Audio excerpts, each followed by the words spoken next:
Dun-dun-dun, dun-dun-dun.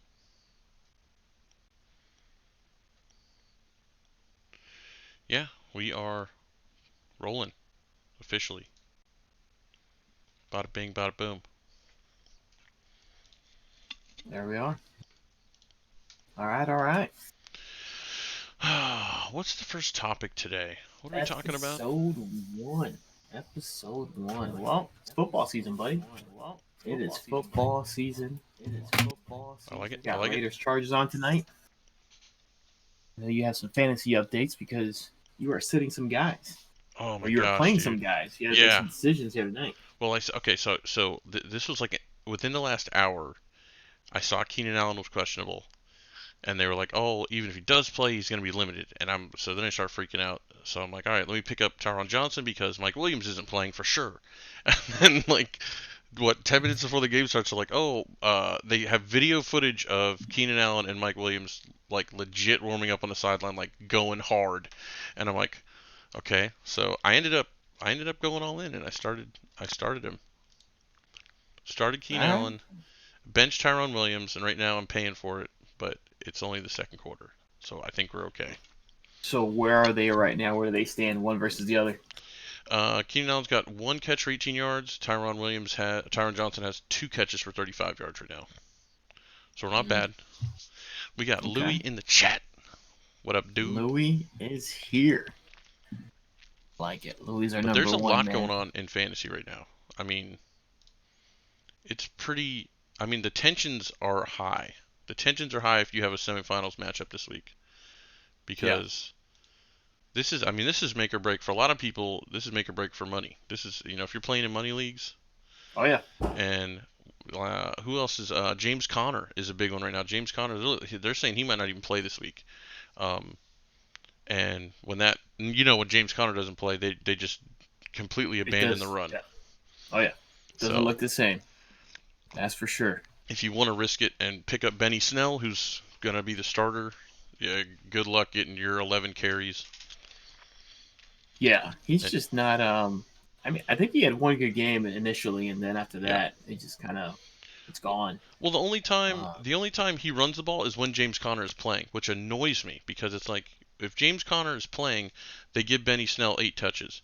If Benny Snell's starting, he rushes the ball 11 times and that's it. It's like if and why they don't use Jalen Samuels more, who I think is better than both of them, is mhm. beyond me. Because Jalen Samuels was backing up D'Angelo Williams back in the day. Yeah. And the problem with that is when, I mean, no running game, everybody else suffers. That offense seems to suffer. They go low 20s for points. They just really not the same. And like you said, neither one of them are great. James Conner's pretty good, but it just makes a huge difference in that offense, man. Juju's numbers seem to go down a little bit. Everybody's numbers, those guys seem to press a little bit. It seems hmm like, and they start dropping balls left and right. So, I mean, Well, they don't put yeah, man. anybody in the box because they're not running the ball. And then you got Ben Roethlisberger throwing 53 passes in a game. Yeah, Nate yeah. Dogg in the building. Gangsters, what's Hey, up, dog. guys? All right. I like that. I like that. And Louis yeah, says, we did Carr hear lost his baby we maker. did hear David Carr took a shot to the nugget pouch and is probably going to be limping It's around for a not little bit. not pretty. Not pretty. Can't be a good feeling. Oh But they man, do who's have up on that Marcus game right Mariota, now? who is a very capable quarterback. Mariota is in the game. So, um, all right, man. So, what do you think so far with this NFL season, man? Where we're at right now? you know, considering we're playing COVID season, and I think they should put an asterisk on this season, but I think the no preseason uh, affected a lot of players. I think the injuries have seemed a lot more frequent this year, and I don't know what it is. And it's not like, I mean, we're in week 14 now, so it's not like that these guys haven't been in the game for a while. But it's like, man, I feel like every time somebody gets hurt, it's like they get really hurt. Like they're Yeah. 3, 4, 5 games. Oh man, we got we got Felix the cat in the chat. Felix, and he's saying, we're here. That's what he's saying in Spanish. I like it, man. We're universal. We talk to everybody here. Spanish, English, Get in here. We don't care. you I know. gotta get a bot that can do Spanish to English translation. Yeah, saludo, Feli, saludo. Ricky D's my Ah, bot. He's my that's dictionary. right. That's right. But other Yeah, than that, man. I think we have oh my gosh, I think like eight or nine teams in the hunt in the NFC for the Yeah. playoffs. Oh yeah. I mean the which Dallas is still in the hunt. Who I don't let's not even talk about the NFC East. Let's not because Dallas Well, and Philly are both still in the hunt. The Giants are still in the hunt. I mean that whole division is still in the hunt. But yeah. Minnesota is on the bubble, which is um, I'd like to see them in the playoffs. I think they're going to be if they make the playoffs, it's going to be nice to see. Dalvin Cook, man. Dalvin Hmm. Cook. You know. Um, yeah, and for the folks that see this, that you know, you are a big Cowboys fan. Obviously, I'm a Pats fan. And both of our teams are struggling to say the least. We To picked stay a weird afloat year to here. start this podcast. We picked a weird year indeed. Yeah, yeah, definitely. Not the right year. This should have been 3 years ago for me, and I could have Yeah. really rubbed it in. And then But I can't speaking of the complain, man. AFC, I think we still have four teams in the AFC, and New England's one of them in the hunt. Right, Um, right. I think It's a big game for New England tonight. Big game yeah, because Vegas is right there, one of the teams ahead of them. So they need a loss, and we needed Cleveland last week, but to get big and beat the Ravens, but that didn't come through. So it's a long shot for my team, man, for the Pats. oh But I yeah, think we'll see. We'll see. It's fantasy it's been alert. definitely a weird Darren Waller with a fantasy. 35-yard touchdown. That Nice, just Darren happened. Waller, man. That guy's dude. That He's a guy. beast. Not only is he a beast, but like if anybody knows his background, he struggled with drugs and alcohol a lot, and Ah, to see him come out of that, man, and now he's the third best tight end in the league. Let's behind Kelsey and Kittle. With Kittle out right now, he's hands down the second best tight end in the league, and it's good to see, and I know that the Raiders love that dude. I mean, they love that yeah, guy. yeah. I mean, he's a quarterback's dream, Yeah, especially in the league nowadays where these tight ends are so important to these offenses. A guy that can move like that, um, it's big time, man. I mean, shoot, here he goes for what was it, 32 yards, 35-yard touchdown. He's sitting on 35 yards. two catches, 48 yards and a touchdown already, with 9 minutes Yeah, left in the second. yeah. So And I'm Nate playing Dogg is against him, of course, this week. that's great. Nate Dogg's over here hooking us up. Drop a follow. Look at that. I like Hmm. it, Nate Hmm. Dogg. Louis, All we will right. say I do agree that the football team, the Washington football team, has the best chance of winning the NFC East.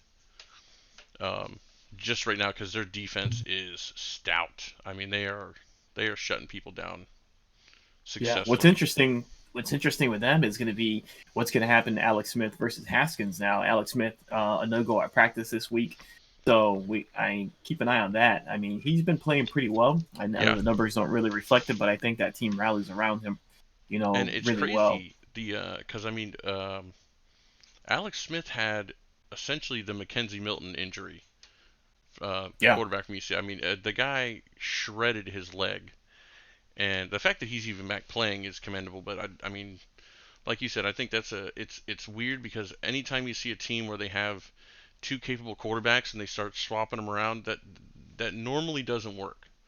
Normally doesn't Yeah. equal into anything, and they end up either trading one of them or somebody's going to edge somebody out where they're like, listen, he's good enough. Let's just leave this guy be, and Alex Smith is going to slowly fade into being a solid backup. Yeah. But do you think Haskins is a number one guy in the league? For I think for Washington, he is. I think he's young. I think he's going to develop. But again, I think he's another one of those big quarterbacks that can run the ball, and that either works out or it doesn't. And I think he's more of a Dante Culpepper build, where he's almost built like a linebacker, and you don't I mean you don't see any of those really. I mean, other there's you can't ever say this guy's like Dante because there's never going to be another Dante. But it was just a prime Right. example of when Dante's knee went. he wasn't the same quarterback. And I think mobile quarterbacks nowadays, if you don't have your legs, they don't know how to be pocket quarterbacks. Hmm. Yep, I would agree with that. There was questions with him coming out with accuracy and things of that nature, and I just think that those things are really tough to overcome in the NFL with the speed of the game. And when you are a guy that's just known as a running guy, and you're having some issues getting the football to the right guys accurately, Hmm. it's real easy to play defense on you. You know what I mean? I think Lamar Jackson is experiencing some of that. Even though he's starting to come around and had a monster game for them against Cleveland, but if they just stack it and they put a spy on him for the game, in Lamar, it makes it tough for him. Yeah, And Haskins, I think, will experience a lot of the same things. Um, so for a team that already offensively, they have some guys. But still, you start stacking the box on him and forcing him to throw the football, it's going to make it very difficult. And eventually, it'll make a defense wear out, even though they are stout. yeah, And like Louis here, Elrod is saying, Chase Young is an animal. he is. Um, He is. but you know, you'll tire him out real quick if he's out there, continuously on 3 and outs. Hmm. Yeah, You know, and I think you're right. I think you said it with Dwayne Haskins is when you're going from college to the NFL, the speed of the game changes. Like your speed doesn't change, but like we were talking the other day, is like your talent level is now, instead of being far and above everyone in college, now you're on an even keel. And who was, I think it was Chris Gronkowski. He was Rob Gronkowski's brother. Used to be the fullback, I think, for Dallas for a little mm, bit. But they were asking him. They said, "What was the biggest difference when you went from college to the NFL?" And he said, he said, and he showed some game film, and he said, "So you see the DBs and the cornerbacks and wide receivers on this play and their speed." And he said, "What's crazy is watch the offensive lineman who's keeping up with them." He said, right? that's the difference between college and NFL, is that everyone is fast." Yeah. And I think Oh that's yeah. something that a lot of the quarterbacks don't get used to. Is you look at these defensive linemen, and those guys are running 4.7, 4.8 40s, dude, and they're weighing 320 pounds. Yeah. Yeah. I mean, and it just comes down to now you go from, like we were talking the other day, where 95% of these kids are going to go off and just live normal lives, and 5% of them make it Hmm. somewhere in the league. Some of them are superstars, some of them are just kind of in a role player situation. But now you're going to the day to day where these guys are full grown men. You know what I mean? Hmm. This is their job, and this is what they wake up for, what they train for. And you're not going to run very, very many people. Yeah, So you have to be able to read those defenses and throw the football accurately. So, back to Haskins, if he can't do that, I don't even know if a backup situation is the situation for him. yeah. Um, just because, I mean, who's going to have him? You know, And I think that's where, like we said before, is playing a year or two behind a veteran quarterback, and not so much just putting in your time, but being there to where you can sit with them and say, why did this happen this way? Why is this like this? And being able to learn and understand and see that stuff, to where now you've got the vision, where you got the Tom Brady's, or the Peyton Mannings, where you can stand up and you can change a play just based on where these guys are standing. You know what I mean? right, right. I mean, and you have to be able to do that. You have to be able to do that. These defenses nowadays are just way too smart. You have to be able to go to the line, see something, and get out of it, and be able to make the adjustment, get it to your guys. Um, yeah, so we'll see. They're going to be an interesting group. But man, if we go to the AFC, it's pretty stacked, man. I think there's some real stout football teams over there. Obviously, with KC being the front runner there, and the front runner, as far as the league is concerned, in my opinion, Oh yeah. um, they have. I think you mentioned it the other day. They have taken the mantle of the Patriots, where. Actually, I was talking to somebody else who was telling me in terms of KC, Mhm. uh, we're Patriots fan, or I'm a Patriots fan, and for years we had the luxury of saying, well, it's fine, they'll get it together during the regular season, and we'll just see what happens in the playoffs. Yeah. I think that's the same thing with the Chiefs. You've seen them the last couple of weeks go out there and kind of squeaked by some teams. I think they're a little bored. I think they're just trying to get up for teams. Yeah. Um, but eventually when they get into the playoffs, man, I think they're going to steamroll the league. But it's fun to see some of those that next tier. With the Steelers struggling a little bit right now the way Mm-hmm. they are. Like we talked about the running game and whatnot. With Buffalo, man, Buffalo is awesome. They Buffalo is legit. and You I know, had my doubts about Josh Allen, but man, he yeah, is. I mean, he didn't just prove me wrong. I mean, he came to my house and he smacked me in the face and walked away and didn't look back. Like he's that good. I mean, I like because I mean Buffalo was a dumpster fire before he yeah, got there. I mean, they were bad, and yeah, I mean, I want to watch the Bills play now. Like and I'm a Cowboys fan. I hate the Bills. yeah. Yeah, and it's funny because being a Pats fan, naturally, I'm supposed to hate the Bills. But truth be told, my very first experience watching football was watching Buffalo Bills football because that's when they were really good with hmm with Kelly Oh my and God, Thurman BB Thomas and whatnot. Thompson. Yeah, They had a they team. had some good teams. So and I root for the underdog, as well, like many people do out there. So, you know, with people not wanting to go there and coaches passing up on an opportunity, hmm guys that wanted to be coaches were like, yeah, maybe not. I don't want to go there. I'd rather not be a coach if it's there. With all that stuff, and to see them now sitting at 10-3, and I know with the Patriots being weak the way they are right now, and the Jets being the Jets, you still have a very good Miami Dolphins team that's coming up. Yeah, Um, they played some teams and they've had some good wins along the way. So yeah.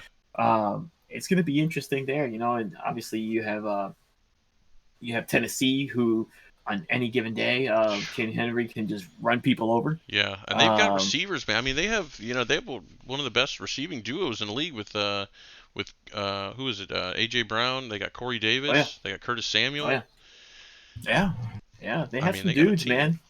But They I do. think They Kansas City. I mean, Kansas City is still far and above the best team in the league. I mean, leading the AFC in points, and the fact that they're I think they're fifth in the conference in points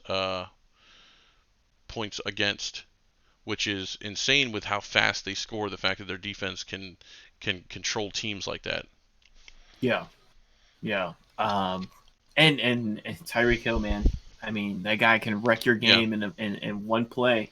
That's another team with some dudes, man. It's just Well, their uh, offensive coordinator is. I mean, their offensive coordinator should be a head coach somewhere. Like Eric Bieniemy is hands down the best offensive coordinator in the league, and I can't wait until he becomes a head coach somewhere because that dude is a genius when it comes to just. I mean, all around coaching. I mean, the players love him, and the fact that he didn't get hired last year, I was a little confused with some of the signings and the fact that he didn't get those jobs, particularly right, with the Giants. right. No, I will say this, and it's funny because a lot of teams go out there and they hire the hottest, coordinator, would be defense coordinator, offensive hmm coordinator. I mean, even to the point last year where the Giants went out there and grabbed a special teams coach. Um, Joe Judge. you know, with no head coaching experience. hmm J Rod just joined us here. What's up, boys? What's up, J Rod? Thanks Gangsters, for what's up, joining. guys? But it's funny, these teams hire these coordinators. hmm I am of the mindset you need to hire a leader of men as your head coach, Yeah. meaning pay your coordinators top dollar and let them be coordinators. Yeah. How many times haven't we seen coordinators go out there and then fall on their face as a head coach because now they can't focus on what they do? Right. You know what I mean? So I've heard this from somebody else. It was actually several years ago. I can't remember who it was that was mentioning it, but I remember just nodding my head saying, you know what? You're 100% right. Andy Reid is a great mind, but he allows his coordinator to do his thing. Right. You know, uh, Belichick, to a certain extent, he lets McDaniels run the offense, and Yeah. he's the guy that's kind of putting everything in there. Obviously, he has his input. A little different on defense because his kid is the one that's running it, but he allows his people to do what they need to do, and he empowers them to do that. And I think those are the teams that you start seeing that are successful. I mean, you look at the Steelers when they had Dick LeBeau as their defensive coordinator. I mean, that guy ran that defense, and Tomlin stepped out of the way. And Hmm. even before, when Cowher was there, he stepped out of the way, allowed him to be the guy, Yeah. and he stayed for the longest time. He stayed as just a defense D coordinator there, and they had a stout defense because they had that consistency year in year out with a guy that the guys can get around and knew what the expectation was um, from him. I think that they need to start looking more at finding coaches who can lead coaches, not only just the players. Right. Allow those guys to bring these guys in and stay. Just keep them together. I just, I mean, that's the way I see it, man. Start paying those guys some, give them some money. Eric Bieniemy is the hot guy right now. He's Yeah. a great offensive coordinator, but is he going to be a really good, head coach? Yeah, and I I think guess that that's what I'm depends on getting where at. he lands. I think, and the funny thing is, I look at him and then I think Matt Patricia, and putting him in Detroit, and the fact that the only thing I didn't like about the pieces they put around him was that they kept Matthew Stafford so long. Like, Matthew Stafford is a good quarterback. Matthew Stafford has never been a great quarterback. I think Calvin Johnson made him better than he was. And when Calvin Johnson left, you saw what happened. And Detroit's never been able to like move on from that. And let's bring in, you know, some new blood and see what he can do. Because when you have a veteran quarterback that's been in the league for that long, it's hard Mm-hmm. to switch things up and start coaching him because he is going to run his system that he's been running forever. And that's when you start seeing the issues. And I think Matt Patricia is not a bad coach. I think he got very content with mediocrity when it came to being in Detroit. Like, he knew, I'm not with the Patriots anymore. We're not the best team in the league, and that's okay. And it was like you can't have that mindset. Yeah. Well, I think a lot of those guys in that Belichick tree have fallen victim to trying to be Bill Belichick. Mhm. And you're just not going to be Bill Belichick. You know Yeah. what I mean? You have to go out there and you have to create your own system. You can take some of the things that you've learned, you can implement some of those things, but you have to do it in your own way. Yeah. And I think that's the difference right now with Judge in New York with the Giants and with Flores down in Miami. These guys are implementing some of that stuff. They're being hard on their players. There was Mhm. reports of Joe Judge making them do up downs and whatnot, and in training camp, and people being just in like shock. What are you doing? This is in high school. This is in college. Yeah. This is the pros. But he's just trying to get those guys to have some ownership of their actions and teaching them that there's a way that we practice, from the very beginning. But he's doing it his way. Yeah. And so is Flores. Flores is doing the same thing. I really like what he's doing down in Miami. It sucks that it's in Miami because obviously, again, being a Patriots fan, I don't want to see that Mhm. them having any success. But I'm glad that he's doing well, and that he's taking full advantage of his opportunity. I mean, what, year two, and they're sitting at 8-5 Yeah. and With a plenty of with a top opportunities. defense. Yeah, yeah, and a kid in Tua that is showing some really good signs. I mean, Yeah. yeah, I mean it's been fun to watch. But yeah, man, it's going to be interesting to see what these bubble teams can do moving forward. Um, as the next couple of weeks roll by. Um, so that's a little bit on the AFC. What are you thinking on I know we talked about Washington a little bit, but what are you thinking on the NFC side as far as top dogs and who can squeak in there? Well, I think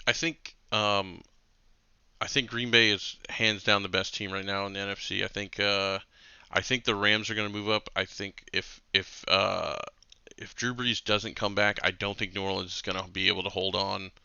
Um, because the playoffs, it's just a different. It's weird because it's the same football, but it's just a different atmosphere. It's a lot more intense. It's do or die, and I think the Rams might move up into the 2 spot if they win this week. I think they're going to be looking pretty good.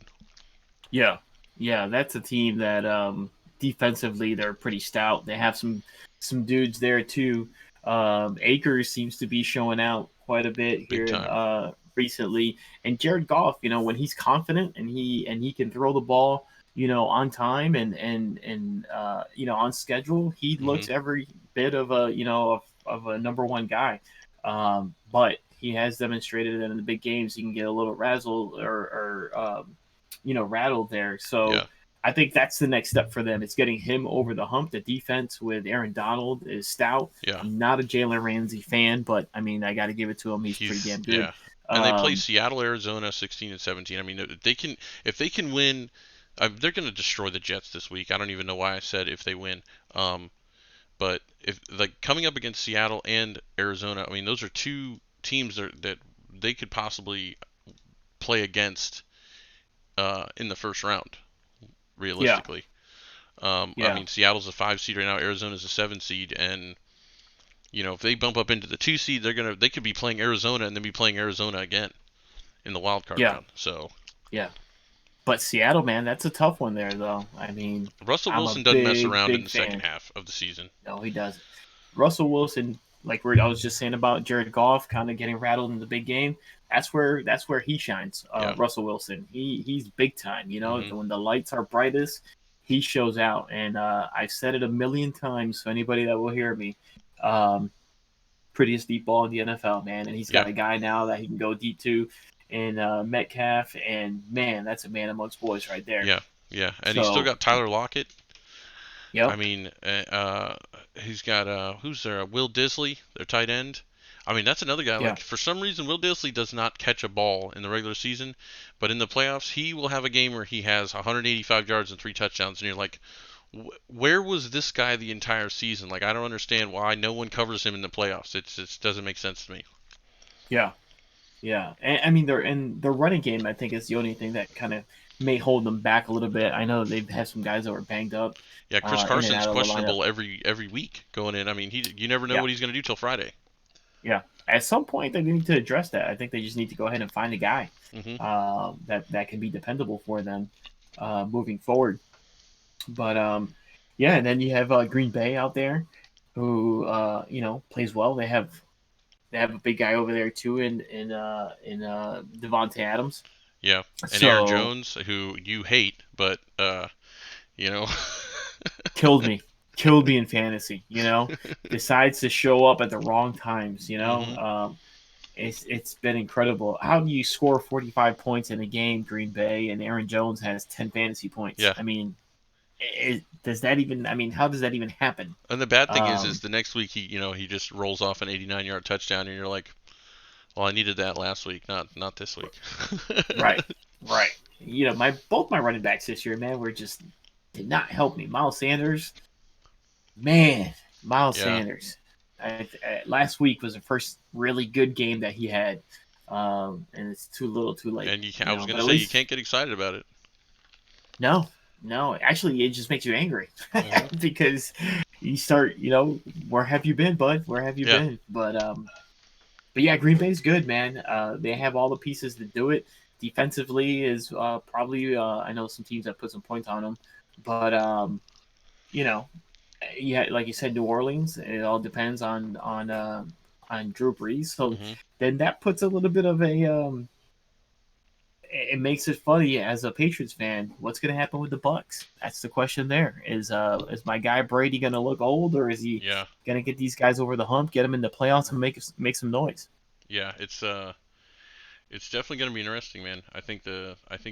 It's still there's a lot of teams in the mix with only you know 4 games left this season, so Yeah, it's gonna be interesting. yeah, yeah. It'll be fun to watch. That's for sure. I think it's been a while since we've had a season quite like this one that I can remember, where so many teams, one loss changes your positioning so drastic from the point where you could be, leading a division and hosting a playoff game to losing a game that week and being out of the playoff picture. I mean, it's been That quick. yeah, yeah, it's going to be nuts. So, and you're going to have a team from, the NFC East, under 500 hosting a Yeah, playoff game. That's going to be something. But so but yeah, it's gonna be we'll see, interesting. man. Yeah. We'll have to stay tuned. So I want to switch gears a little bit to the college game. I know that staying in football, but in the college side, Ooh. we just had the the rankings come out, I think the four that everybody expected are there, but Yeah. even though they're expected to be there, are there teams that should be there and shouldn't be there? I think that's the big question, and obviously that surrounds Ohio State. Yeah. What are your thoughts on Ohio State, and should they be there? Shouldn't they be there? 5 games, more games? What's the Well, deal with Ohio I think State? the best thing that could have happened to Ohio State was Florida losing last week. I think it Right. that was the big thing there was Florida Texas A&M, because Texas A&M didn't have a game last week either, and it was one of those. But Florida losing kind of knocked everything down a notch, and I think with if Ohio State beats Northwestern, it's really going to come down to how bad Ohio State, or how much Ohio State wins by, and Mm-hmm.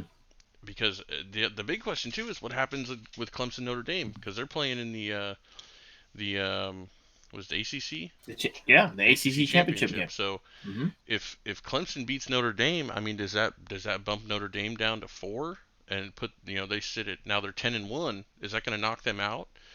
Like, Yeah. it's the ranking system. It's so bad because if Clemson blows out Notre Dame, 45-20 or something like that, that's got to open some eyes. And if Notre Dame destroys Clemson the same way, Clemson being at 3, is that going to bump them down to 5 or 6 and move up somebody like Iowa State or something? Right. Right. So what happens if Notre Dame loses a close game to Clemson, I field goal think I game? think they just swap spots, honestly. And what happens if um, what happens if Ohio State wins but really really close To in Northwestern, their conference? Yeah. I think it's I going to mean, depend on what happens with Texas A&M. Honestly, yeah. I think that's going to If be Texas a A&M big one. wins big, what happens there? Yeah, I think if Texas A&M, depending on who's Texas A&M playing, Yeah, that's what I need to. because I think Iowa State plays Oklahoma, and Oklahoma's 10th right now. So that's a big win if they win. Like Right. that's a top 10 team they're beating. So I mean that's up for So debate. if if Ohio State wins a field goal game against Northwestern, and some way somehow um, Tech goes out there and blows out number 10, what happens then? Well, the real question is what happens if Florida beats Alabama? No one's talking about that. Well, I mean, yeah, that's where I mean this is going to get interesting. Yeah, Um, I am not a big fan of this whole committee thing and them sitting there and you know coming up with this ranking. So it's going to make for an interesting watch, coming down the stretch here now to see what happens. But yeah, if Florida pulls off, which let me tell you, it was funny to me that they only dropped one spot. And if yeah, you heard the committee president talking about their reasoning behind it, I don't know if you heard that um, or not, but it was it was probably one of the dumber takes that I've heard, and as far as reasoning to keep a team where they are, and the gist of that is he's saying, um, you know, they could not have Georgia over Florida, right. and there were when they were doing their rankings, they had them kind of meeting at that point, and that's Hmm. why they ranked them where they did.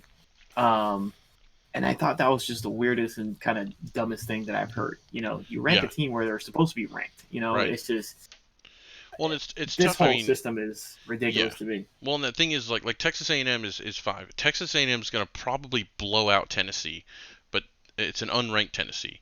So that I honestly don't think they can move up at all. I think Iowa State is if Iowa State beats Oklahoma convincingly, and Ohio State beats Northwestern, but not by much. See Killa and Killa's wifey. Thank you guys for the follow. Welcome to the sidelines. Um, if Ohio State beats Northwestern, but not convincingly, and Iowa State convincingly beats Oklahoma, Iowa State has to have an argument to be able to jump into the 4 spot at 9-2. Uh, you know, compared to a 6-0 Ohio State who snuck by Northwestern. Right, right. Um, yeah, man. I'm just the hang up for me is Ohio State. That's the one that just. I I think keep it's a going hang up for back to everybody. them. It's a hang up for everybody. Yeah. Um, 5 games, man. It's just not enough for me, man. It's just not enough. And Yeah. I hate that this committee makes an argument. They'll make it an argument for one team uh, one way, and then they'll go ahead and turn around and use that same argument against another team that Right. just doesn't fit, for them. Right. I've told you this in the past. If it's about who they believe is, oh, these guys are the better team, they have the better players, then you know what? Let's all hand in our rosters, and you just take a And you look just at it pick. and Right. go, this Right. roster looks better than that roster. Let's match them up. I You know what would I mean? love to Why? see Northwestern beat Ohio State. I would love it because I think the thing with Ohio State is now they're playing kind of laid back, like okay, they want us here, like the committee wants us here, so it doesn't Right. matter now. You know what I mean? We're gonna beat a 14 a number 14 team when Iowa State is saying if we can blow out Oklahoma, we got a reason to argue for the 4 spot because they'll definitely jump over uh, Texas A&M playing Tennessee because I mean you're playing a 3-6 team. You're not going to move. You're not going to move. You're supposed to win that game by 2 or 3 touchdowns. Right.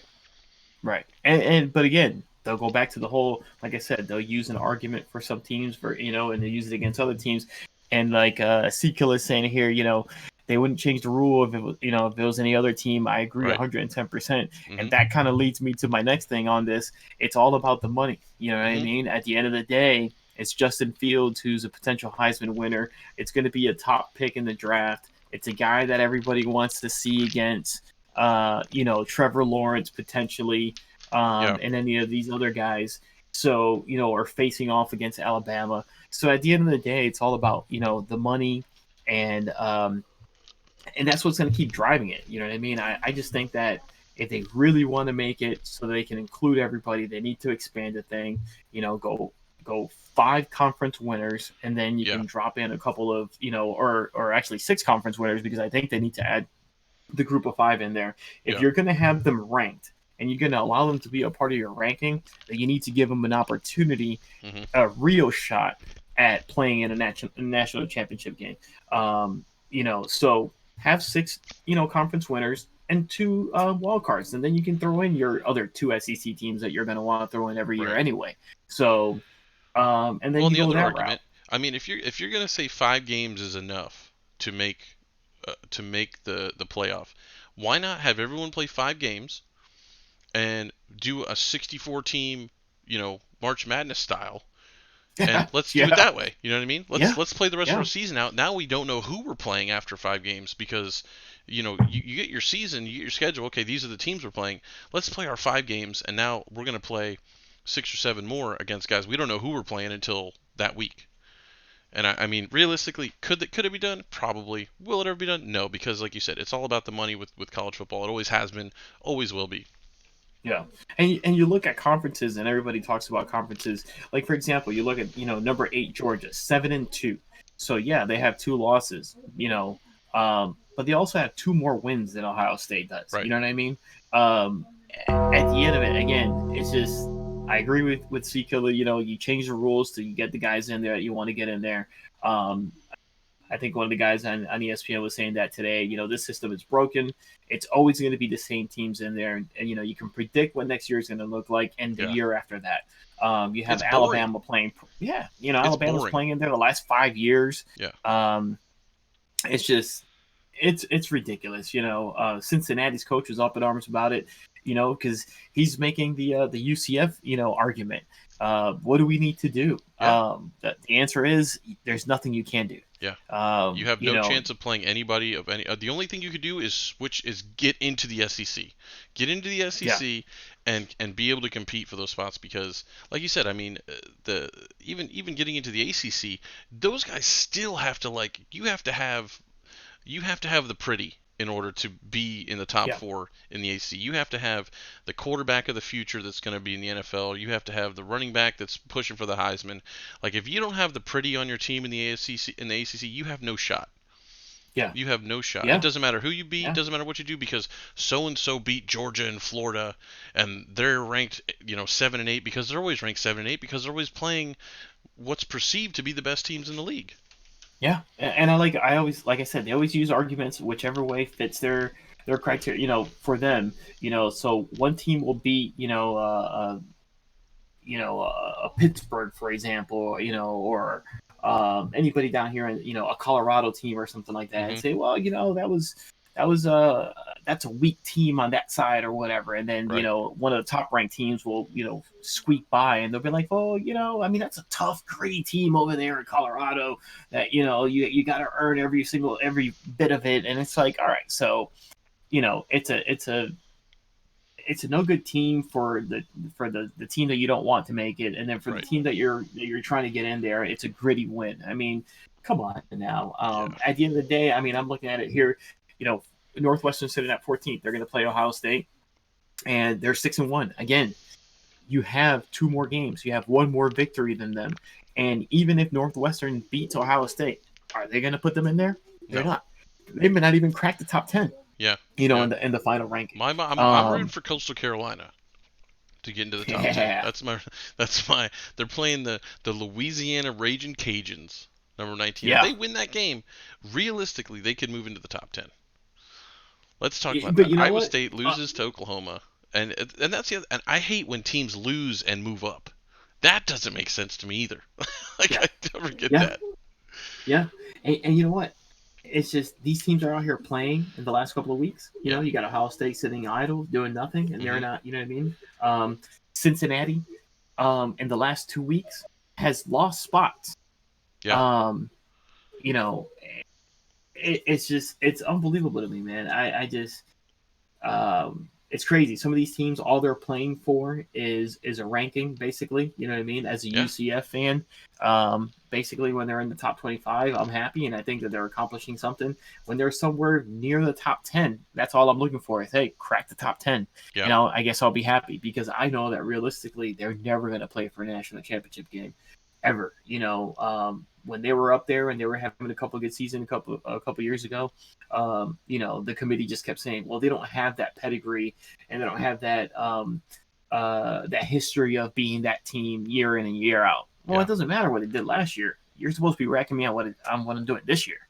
Mhm. Um, and those are the frustrating things to me. I think they need to change the system. I think that a coach out there calling for, I think it was the Cincinnati coach calling for the BCS again. Yeah. He's like, just put the computers in there, let Yeah. them do their thing, because it's kind of a joke. And it's just it's sad to see. These teams are going to continuously get the best players, the Alabamas, the Clemson, the Ohio States of the world. Why? Because these kids know that if you go there, regardless of what happens, you're going to get a shot to play. Yeah.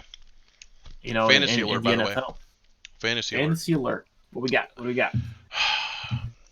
I posted this on Sideline Sport Talk Twitter. I told everybody sit Keenan Allen, play Tyron Johnson. I decided to play Keenan Allen like an idiot. Tyron Johnson is now sitting at 3 catches, 61 yards, and a touchdown. Mm, 15 fantasy points. mm. You hate to see it, but Wow. you love to see it. I hate when I'm right, and I hate when I knew what to do and I didn't do it. You know? Well, you sound a lot like me throughout the whole season when I'm sitting there at the waiver wire going either this guy or this guy. Yeah. And then finally going, I'm going to go with player A, only to see player B kill it and I need my a big. guy pick up a point. I need a big second half. We're gonna need a big second half, but that's okay. Back to what we were talking about. I What's think Waller doing? I know you're going up against Waller right yeah, now. How's he Waller's looking? got oh my god, I don't want to talk about it. 3 for 54 and a touchdown. Mm. So he's sitting on Yeesh. 14 fantasy points right now in PPR leagues. But yeah, I mean, at the end of the day, man, this is why a lot of people cannot get into college football, is Yeah, because the teams, if you don't like a top 10 team, that's always basically, if you're not an SEC fan or an upper tier ACC team, there is no point in you watching college football because your team is never going to do right. anything unless you went to that college. Yeah, So yeah. It's you know, and that's why I mean I grew up north, and college football is not quite as big, so I'm more of a pro guy. But yeah, I've had a hard time getting into it for that reason. yeah, Our local team here, like I said, is just never going to have a shot. And I root for UCF as the underdog. UF has plenty of fans. FSU has plenty of fans. Miami has plenty of fans. I figured Yeah. I root for our local guys, but man, I picked wrong. I'm never going to see him play in a national championship. Never. Yeah, well, that's all right. Yeah, man, it is what it is. So that's college football, man. I wanted to talk to you a little bit about the NBA because we are about a week away Yeah. from tip off. I think what the 23rd is what we're looking at for tipping off, and we have a lot of moves this offseason as far as guys going to new teams and new powerhouses being created and whatnot. And we have a brand spanking new shiny contract with our boy Giannis, who is Yep. now rich. Um, so I hear stories of him traveling and coach because he's very humble. Hmm. That might go out the window now with 5 for 228. I'm sure he can buy his own plane now and ride wherever he wants. Well, I was gonna say, how does he fit in a regular airplane? Because I'm 6'4" and I can barely fit in a regular airplane seat. Like, Hey man, I don't. He's yeah got to he get on the plane first and like sit in the front. That's gotta, or get the yeah exit he, seat. He buys the exit seat. He's got that kind of money. he has to buy a whole row, even if it isn't coach. He's gonna have to buy a whole row. But Oh, yeah, bud. So we've got a lot of good teams here for this season. I guess we start with the Lakers. Are they going to repeat? Are they not going to repeat? Have they I added the right pieces to go back, or where they're at? I don't see why they shouldn't repeat. Um, Yeah. I don't. I mean, they still have arguably the two best players on the entire planet, possibly solar system. We're still in search of life forms out there that can play basketball, but as of right now, it's just the two of them, and I'm pretty sure that Anthony Davis is an alien. But I mean, literally the two of them. It doesn't matter who you give them. You know what I mean? Like this is reminding me of the super team they had in Miami, where it was like, hey, we got the big three, and then who wants to play for the league minimum and win a championship? That was that was Right. basically Right. what we're looking at. Um, I think Yeah. the West is still hands down by far the best conference in basketball, and I think it will be for a while. Yeah. But what I will say to that is we are seeing more teams, um, starting to put some stuff together as far as um, almost there's a lot of teams, especially in the West right now, man, that have several guys. When you go down the list, obviously, like you mentioned, the Lakers are those two The guys, Clippers. but you look at the Clippers Hmm. with the team that they have. It's unfortunate with Clay, going down before he even got started this year, but Golden State still has some guys with Steph coming back, and they have Yeah. this rookie kid now who's going to be supposed to be pretty legit. So we'll see what he does. So I'm sure they'll be up and coming as far as if we can say that Golden State is going to be up and coming. But the interesting one to me in the NBA and in the West is going to be Phoenix, man. Yeah. DeAndre Ayton now is a couple years into this thing. Or second year, I believe, into it, but they have Chris Paul now. Yep. Jay Crowder. Um, I mean, that's a team, man. Devin That they Booker. They got they Dario Saric. I mean, they've got I still don't think they have a team that is going to. They have a team that will make the playoffs. I don't think they have a team that will match up with the other those other three teams. Yeah, And I think I that's mean, where you know. I think a lot of that hinges on CP3, man. He tends to get hurt at some point during every season. Yeah. I think that he needs to stay healthy. If he can do that, I think they were one veteran presence away Yeah. from kind of getting to that next step. I He's a agree with good you. They player may not coach. I will be. say that. Yeah, yeah, and there's a lot of teams in the league that have that youth movement that need that veteran presence, and they Yeah. got it in a superstar, which is it's typically not a normal thing to occur in the league. Typically you get a guy like a JJ Redick, or you get one of those guys that can come in on the off the bench or whatnot, and can be that guy to kind of lead a team as a vocal leader, but not necessarily the skills on the court that he's above everybody else. But in this Yeah. case, they ended up getting a guy that is going to be a vocal leader, like you said, a player coach, but can also lead you on the court with his skill. But again, as long as he's healthy. I Right. think that's the key. That's the key for him. He needs to stay healthy. But yeah, man, you have Portland. Can't forget about Portland, Well, I man. mean New Orleans. I Uh, mean you still got New Orleans with Zion and one of the balls, Lonzo Ball. Lonzo Ball. Lonzo Ball. I mean, Yeah, say what you want about Lonzo. I mean, he can run the court. He can control the ball. yeah, You've got Zion yeah. Williamson. You got Brandon Ingram. You got, I mean, Brandon Ingram, arguably man. the one of the Yep, greatest shooters in history of basketball, in JJ Redick. yep, Man, yep. I miss JJ in Orlando. I do too, man. I think JJ Redick's gonna be a head coach in the league someday. Yeah, I hope it's not for several years. I hope he finds his way back here because I'd love to have him back here in Orlando. yeah, I think that we're here in Orlando, our team that desperately needs some veteran leadership. We're not going to win a championship anytime soon. I'm realistic, on that front, yeah, but I think we have some pieces that are, pretty good and just need a veteran to show them how to be pros. Um, we haven't had that in a while, yeah. but a guy like JJ, in that mold would be good here. But staying in the West, like you said, that with New Orleans, you have Portland. I was mentioning before with Mhm. Damian Lillard. I mean, they've got some teams over there, man. I Yeah, mean, Dallas. Houston. I mean, What's going to Dallas. You happen got. with Houston, man? Yeah. I Oh mean, God, what's I what's don't know. Harden trying to do? Is he going to Well, end up in the East? I Is heard he? I some. I mean, heard some stuff about him about how he is one of those players where the front office does not say no. Whatever James wants, that was the motto in Houston. And I think, I mean, eventually, if you're not winning, you got to do something. I mean, you don't want him to play for somebody else, but you got to make a move at some point. It's like if nobody can play yeah, with him, then I don't know, man. It's tough because I just don't think they have enough pieces. I think they've got some great pieces. I think they've got John Wall, they've got obviously James Harden, Eric Gordon's not bad, but after that, I mean DeMarcus Cousins if he can stay healthy, I guess, but right.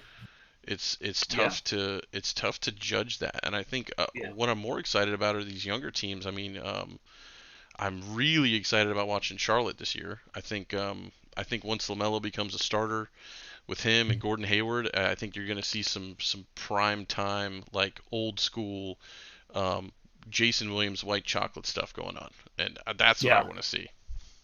Right, right. That's the interesting thing and the dynamic here with both conferences in the NBA is that when you look at the East versus the West, you have the West being more of the veteran Hmm. kind of conference when you look top to bottom on these teams versus the East is more youthful. And I think you have teams that can show you on any given night that they're pretty good. I think where they're going to struggle naturally is obviously in the final when they get there. It's Yeah. probably going to be against the Lakers. Well, the But the size reason I isn't say there. that, right? But the reason I say that though is because these youthful teams tend to run through the regular season, Hmm. um, and have great records because it's easy to go into one city, one town, one night, play a team, beat them up, and then off you go to the next one. When you get to the playoffs and you start getting into these series, and Yep. coaches have the ability to start making some adjustments for you, that's when you see teams start to struggle a little bit. And that's what's going to be interesting about staying in the East there and going to them is Milwaukee. One, Yeah. have they made enough moves to make Giannis happy? I mean, obviously he has 228 million reasons to be happy right now, but when he's on the court, is he going to be happy and content with the pieces that they put around him? Yeah. Is letting go of Gordon and bringing in Drew Holiday really the answer? But still a youthful team. Philadelphia 76ers still relatively youthful. The Brooklyn Nets are a little bit more of that. They have a little bit more of the They've got veteran some guys in there, experience. Yeah. right? But that's a team that's got to get together now, and it's going to take some time for them to get rolling. And we're going to see how KD does coming out Yeah. of an Achilles. A guy that's so explosive. Yeah. Is he still going to be that explosive And I think Boston's in the same moving boat forward? with that. I think Boston is sitting right there with Brooklyn with years of experience, and they've been there, but those guys have never been the guys. I mean, I think I think that's the difference between Boston and Brooklyn is where with Brooklyn you've got two guys that have won championships and have been the go-to guys, and in Boston, you've got guys where you're like, man, these guys are good, but they've Yeah, never been great, Yeah. and that's the tough thing. And can we talk about Boston for a second? Why is Taco Fall not on the starting lineup? That guy, everybody in the country, anybody that watches basketball wants Taco Fall to be the starting center for Boston. I don't understand. If you if you want to make money, you want to sell jerseys, put Taco Fall on your lineup. Put him on the bench. Do whatever you want. Put the 99 They jersey out there. and they absolutely love him there. They Um, I don't get I it. think that I think they'll love him wherever he goes. Frankly, I think the guy's just a likable dude, Mhm. and he plays well. It's not like he's just a fun-loving guy who's goofy because he's ginormous. Right. He's very, very he's pretty good. I mean, is he an all-star? No. Is he a game wrecker against another team? Probably not. But he's going to do what you ask him to do, and he seems to be in the right spot. Um, you know, pretty much quite a bit. I just don't understand. I agree with you. But it'll be fun to see Taco on the court. Did you hear last year the story where he had a concussion because he was unaware of he hit his head on a doorway Oh, coming into the practice facility and was concussed. Jesus. So yeah, so talking about Goofy, can you imagine walking in behind him and seeing that happen? But still, Taco man, he needs to be on the court. But yeah, moving down the line, I mean, you were saying that that's a team with a little bit of experience. They're still very very young though, and that's kind of the Yeah. point that I'm making with the East is that even the veteran teams, probably discounting Brooklyn a little bit, they're still relatively young. I mean, I guess you can say Miami has a little bit more experience with Jimmy Butler on there, and they got Goran Dragic over there, who's been in the league for a while, and they've kind of been around for some good games and have good experience. But obviously Orlando is young, Charlotte is young, Detroit is rebuilding, the Cavaliers are young. None of these teams are going to compete anyway. But Yeah. Atlanta made some moves, but they're still very young. Um, it's not quite as deep in the East, but for I the want most part, Orlando to all be these teams good. are pretty young.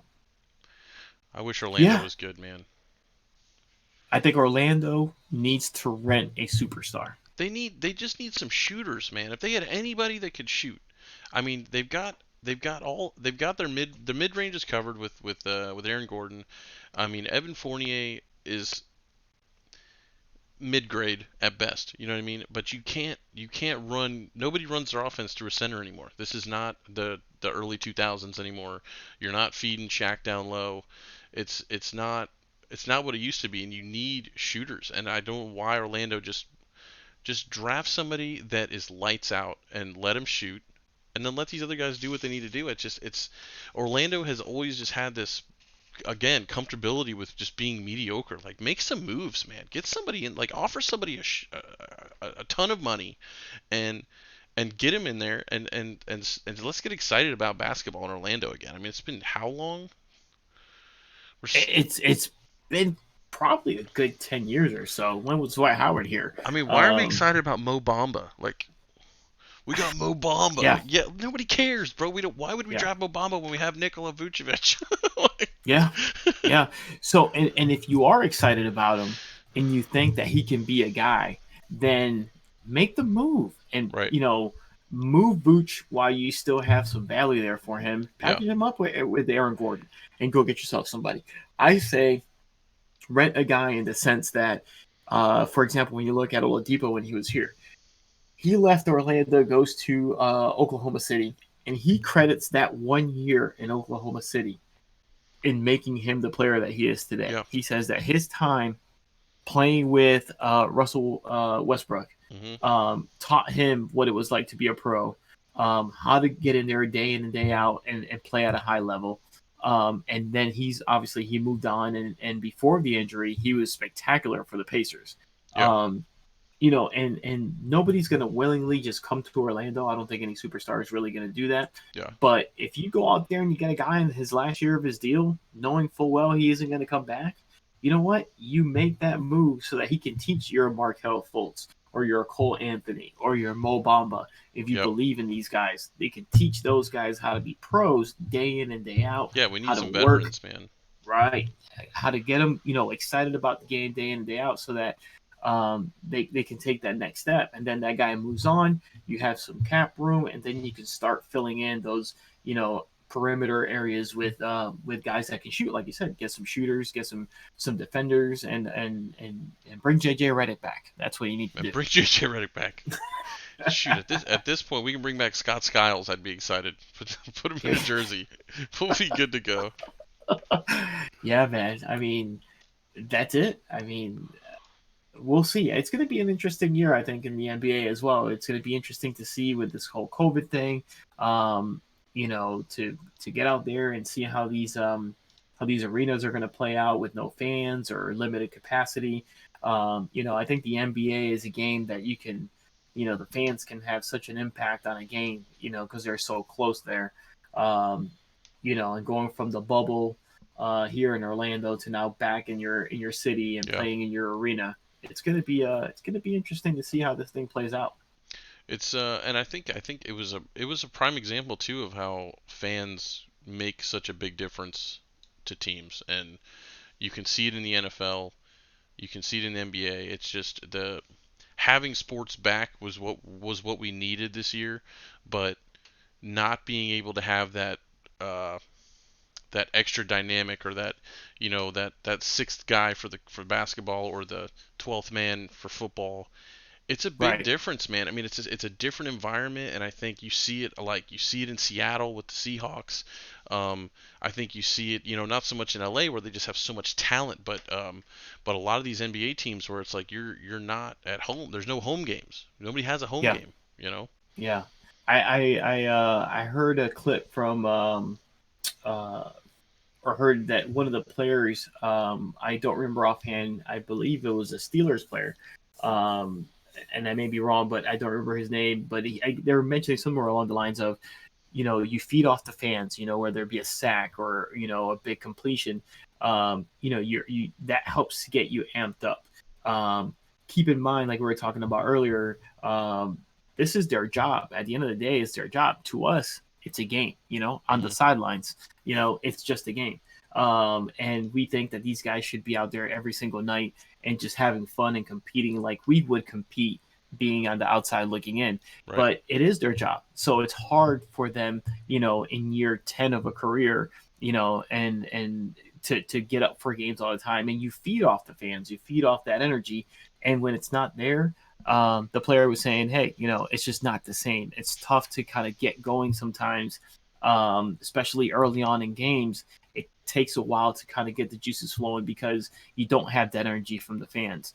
So, and the NBA, again, being so close to the court, hearing the fans yelling and heckling and kind of getting all that going, it's going to be interesting to see how these teams go out there. And again, with the youth in the East, how do they handle that versus the experienced teams that just know how to act, even when times are tough. Yeah. Yeah. It's You know, it's it's been an interesting year, and I'm curious to see how baseball is going to respond going into the new year with basketball and baseball coming up, and um, it's it's different, man. Especially, I mean, I can't imagine going to being playing a baseball game with no fans. Like like it's just yeah, it's almost like anti-American. yeah, yeah. I mean, it's crazy, man. All these sports. Yeah. I think the only sport that can kind of make it through is probably golf. Yeah. Yeah. Because it is a game where you're just focused on just you, and really your opponent is really you. I mean, Yeah. obviously you have a leaderboard and you're trying to, have the best score you can so you can win a tournament. But ultimately, you're playing against yourself, and trying to stay out of your own head and and post a good score.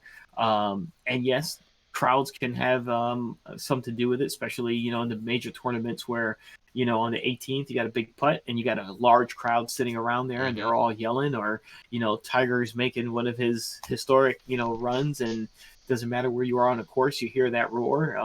Yeah. But I think that's the one sport where maybe not having fans doesn't affect it quite as much. But these sports where you're playing in these stadiums and these arenas, it's definitely, it makes a difference. I went to an Orlando City game this past season, and while it was nice as a fan to be able to have any seat that I wanted and to get around the concourse area with no heavy traffic and not have to wait in huge lines for the restroom, um, the atmosphere just wasn't quite the same. Yeah. The fans that were there were trying to make the best of it. I thought, overall they were as loud as they could possibly be. It turned out to be a good game for our team, Orlando City, but definitely was a difference in the atmosphere there. Um, so yeah, it's just interesting to see how this thing's gonna happen for all these sports. With the vaccine coming out, hopefully that makes things a lot better, and we can hopefully get back to some semblance of normal in our sports lives Yeah. and in Yeah. our regular lives. Yeah. Well, one thing at a time. That's right. That's right. Baby steps. Baby steps. So, But I think it's well, I been it's mean, been good. I think we covered everything we wanted to cover tonight. yeah, we hit on the major sports that we wanted to hit on. I Yeah. mean, this is kind of the beginning. We'll keep getting better and better as with every episode, man. And I it's did want to give it's Sekiel a always shout fun. out, man. We did not miss that earlier. Thank you for the host. Appreciate that, dude.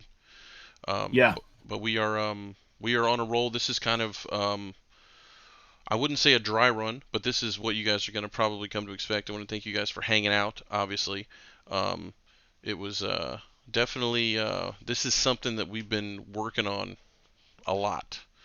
Um, yeah, oh yeah, and it's going to be a constantly evolving channel. I think it's only going to get better. I think there's going to be a lot of hype. I think we got football playoffs coming up. We got basketball season getting ready to kick off. We got a lot of soccer going on right now, which I'm going to need you for. Baseball's coming up. I mean, there's never not anything to talk about with sports, and this is why we wanted to do this. I think it just it's positivity in a negative world right now where there's too much bad news, and this is a good outlet, and I hope it's an outlet yeah. for other people to use, and just kind of sit back, even if it's just for an hour, and chill. Absolutely, man. And to me, this is, kind of new to me, and I lean on you to help me get through, all this stuff as far as the, podcast and streaming is concerned. But we don't take ourselves too serious. I know you don't take yourself too serious. I know I may come off as a serious dude, but I like a good laugh, and I just enjoy talking sports, man. And every time we get together, we talk Oh a lot yeah. of sports. So it's a different approach to it.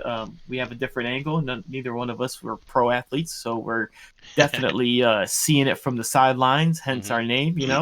Um, so yeah, I mean, if anybody along the road has some input, definitely get that in there, and we look forward to meeting a bunch of people along the way. And I know we're working on some things that hopefully down the road here in the near future we can get on here and show some people some fun stuff and a little different perspective on how we see things sports related. Yeah, I think it's gonna be a fun run, man. I think Pulling my ass like I off. said, we're just starting, and it's only gonna get better from here. I think we're gonna find the topics. We're gonna hopefully find some niche that people come around for, whether it's start sit fantasy stuff, if it's any kind of advice on that, who done it, top fives, top tens, whatever. And that's all stuff that we're going to be working on, and hopefully we'll start getting some different chapters, and getting a schedule set, and hopefully, like you said, we're going to be trying to get this stuff on YouTube, guys. We're going to be trying to get it on Spotify. Make sure you guys follow us on our socials. You can find us on Twitch, obviously. But yeah, Sideline Sport Talk, man, and we're gonna see you guys on the next episode. Keep your ear to the grindstone and your eyes on the horizon. Keep your teeth Absolutely. sharp. Smile. Be nice. Love everybody, man. That's right. That's right. Positivity for everybody. That's all we can do, especially these times. Not only because of the holidays, but because of the tough times. So yeah, like you said, Twitter at Talk Sideline, and follow us on the gram there, man. Sideline Sport Talk.